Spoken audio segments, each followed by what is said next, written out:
What up? They were the original Space Bros, 24 NASA legends, the Apollo astronauts of the 60s and 70s, the kind of guys who looked at the moon and said, yeah, I'll walk on that. These weren't tourists. These were the elite, the pioneers, the hold my tang, I'm going to the moon generation. But here's the sad part. With the recent loss of Apollo 13 commander Jim Lovell, there are now only 5 humans left who have gone beyond Earth's neighborhood and strolled through the ultimate do not disturb zone of space. Flash forward to now. 50 years later, the moon race is heating up again. NASA's Artemis program, aiming to have astronauts living on the moon this decade. That's right. Not just visiting, but setting up a permanent lunar bachelor pad. China, gunning for boots on moon by 2030. Private companies, also in the mix, with SpaceX bringing the explosions and Boeing bringing, stranded astronauts. Artemis 2 was supposed to launch last year, now pushed to 2026. Apparently, preparing to send humans to another celestial body takes time. Who knew?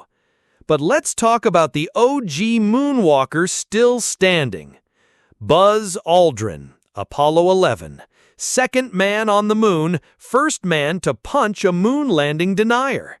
Climbed out of the lunar module, looked around and called it magnificent desolation. Still globe-trotting into his 80s, advocating for Mars and marrying at 93 because legend. Charles Duke, Apollo 16, youngest person to walk on the moon at 36. The guy who literally told Armstrong, "You've got a bunch of guys about to turn blue," when Apollo 11 landed. Still rocking the southern drawl, still believing the next generation can pull off a South Pole landing.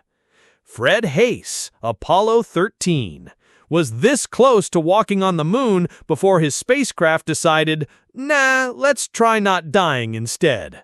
Survived a 200,000-mile problem, became a household name, and later test-piloted the shuttle prototype. Harrison Schmitt, Apollo 17, geologist turned astronaut, last crew to walk on the moon. Went from moon rocks to U.S. Senate. Still rocks a contrarian streak in science debates. David Scott, Apollo 15. Not only walked on the moon, but drove the first lunar rover. Hit a blistering 8 miles per hour on the moon's surface. That's basically a convertible cruise on a cosmic highway. So yeah, the clock is ticking. The original moon titans are dwindling, and the new generation is gearing up for their shot. Will Artemis astronauts be the ones to finally build moon condos and host the first lunar kegger?